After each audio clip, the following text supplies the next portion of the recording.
एक शिकारपुर नामक गांव था जिसमें राजेश अपनी पत्नी सुनीता और दो बच्चों के साथ रहा करता था। एक लड़के का नाम सोहन और दूसरे का नाम मोहन था। वह दोनों ही बहुत शरारती थे।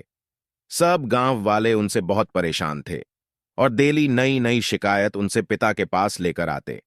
देखो सोहन और रोहन, बहुत हो गया तुम्हारी शिकायत। मैं सुन सुन कर थक गया हूँ। अब तुम दोनों सुधर जाओ, नहीं तो मेरे से बुरा कोई नहीं होगा। क्या जी, आप मेरे बच्चों को डेली डेली हल्ला करते हैं। वह गांव वाले हम लोगों से जलते हैं, इसलिए वह डेली नए नए शिकायत लेकर आते हैं। मेरे बच्चे तो इतने सीधे हैं, अब क्या कहें। हाँ पापा, हाँ, ये गांव वाले हम लोगों से जलते हैं। हम लोग तो बहुत ही सीधे हैं, कुछ इधर उधर नहीं करते। अरे हाँ हाँ, मैं तो जानता हूँ ना तुम कितने सीधे हो। मैं आखिरी बार समझा रहा हूँ, अब मेरे घर में कोई शिकायत नहीं आनी चाहिए। और हाँ, घर में रहकर पढ़ाई करो, कहीं बाहर मत जाना, ये ध्यान रखना। फिर कुछ देर बाद वह दोनों घर के बाहर आ जाते हैं। अरे रोहन भाई, अरे चलते हैं यार घूमने। पापा के चक्कर में क्यों पड़ता है? पापा तो कहते ही रहते हैं। अरे चल यार। चल भाई, तू कह रहा है तो चलता ही हूँ, लेकिन पापा ने तो ये शर्त बना दिया है बाहर जाने को। चल चलते ही है। तू तो थोड़े में ही परेशान हो जाता है। चलो चलते हैं, खुशी रहो यार। फिर रोहन और सोहन दोनों भाई साथ में चलने लगते हैं और एक हवेली के सामने खड़े हो जाते हैं। फिर सोहन रोहन से कहता है, अरे देख सोहन भाई, यह हवेली कितनी बढ़िया है। इसके अंदर चलते हैं, कुछ अलग सामान मिलेगा तो फिर नए शरारत करने में मजा आएगा। नहीं भाई नहीं, मैं तो नहीं जाने वाला। तुम तो जाना है तो जाओ, पापा बहुत मारेंगे। पापा ने शर्त न मना दिया है। फिर रोहन और सोहन वहां से चल देते हैं। फिर सोहन को एक जगह मटका मिलता है जिसको देखकर सोहन के मन में नई शैतानी आती है। अरे सोहन भाई, चलो इस मटके को हम लात से फोड़ देते हैं। जिसका भी होगा वह बहुत परेशान होगा और हम लोगों को मजा भी आएगा। चलो जल्दी ये करते हैं। मुझे तो इस मटके में कुछ गड़बड़ लग रही है भाई, इसको मत छेड़ो। मुझे तो इस गड़बड़ लग रही है। फिर सोहन के बार बार मना करने के बाद भी रोहन नहीं मानता और मटके में पैर मार देता है।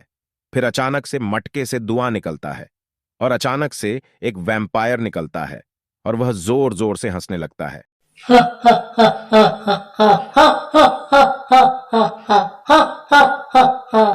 वैम्पायर को देखकर सोहन और रोहन बहुत डर जाते हैं और वहां से भागकर घर में आ जाते हैं।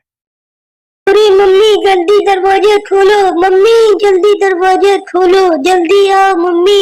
अरे आती हूँ बाबा, आती हूँ। इतनी जल्दी क्या है तुमको? आ रही हूँ ना, दरवाजा खोलती हूँ तुमके पर। अरे रोहन और सोहन, तुम इतनी जल्दी में क्यों हो? आ रही थी ना मैं। अरे मम्मी, इस सोहन ने एक मटकी में लात मार दिया जिससे एक वैम्पायर निकला और वह हमारे पीछे पड़ा हुआ है। हमें बचा लो मम्मी। अरे बेटा, तुमने ये क्या किया? चलो जल्दी अंदर चलो, नहीं तो बड़ा अनर्थ हो जाएगा। फिर रोहन और सोहन घर के अंदर चले जाते हैं। जैसे ही चांदनी रात आती है, इधर वैम्पायर रात के अंधेरे में जाग गया होता है और सोहन और रोहन को ढूंढने के लिए निकल पड़ता है। खोलो दरवाजा, मैं आ गया। तुमने मुझे आजाद किया है, मुझे खून दो। हा हा हा हा। अरे मम्मी, आप दरवाजा ना खोलिएगा, ये वैम्पायर मुझे मार देगा। मुझे बचा लो। तुम चिंता मत करो, जरा सी आवाज भी मत करना। तुम्हारे पापा भी यहाँ नहीं है। चुप ना, शांत रहो। खोलो, मैं आ गया।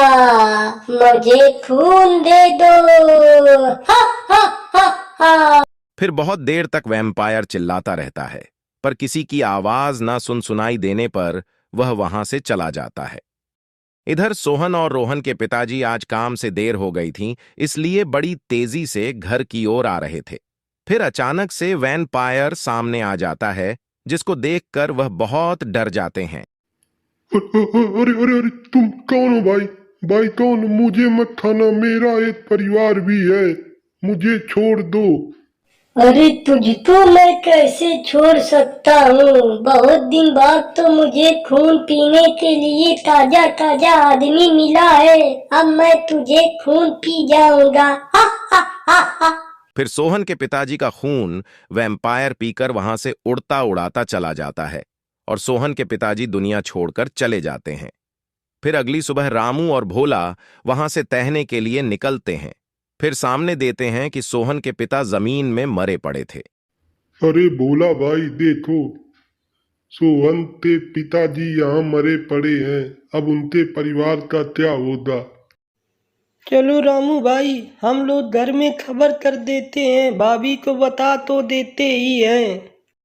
फिर रामू और भोला उनके घर खबर देने के लिए वहां से चल देते हैं और भाभी भाभी का कर बुलाने लगते हैं। अरे भाभी जल्दी दरवाजा खोलिए, भाभी जल्दी दरवाजा खोलिए। अरे रुक जाओ, आ रही हूँ, थोड़ा सब्र करो, आ रही हूँ। अरे भोला भैया, आप बताइए क्या काम है? अरे भाभी अब क्या बताएं आपको, हमारे गांव में एक वैम्पायर आ गया है और वह भैया को खून चूस कर भाग गया और भैया इस दुनिया से चले गए। तुम लोग मुझे उनके पास ले चलो, जल्दी से ले चलो मुझे। फिर राहुल और भोला सोहन की मम्मी को उसे जगह ले जाते हैं। रोहन के पिता को देखकर सोहन मम्मी बहुत रोने लगती हैं। अरे आप कहाँ चले गए दुनिया छोड़ते? अब मैं किसके सहारे जीऊंगी? ये मेरी गलती है। अगला पाठ देखने के लिए कमेंट करें। आप सबका हमारी कहानी देखने के लिए बहुत बहुत धन्यवाद। अगर हमारी कहानी आपको पसंद आती है तो हमारे चैनल को सब्सक्राइब करना ना भूलें।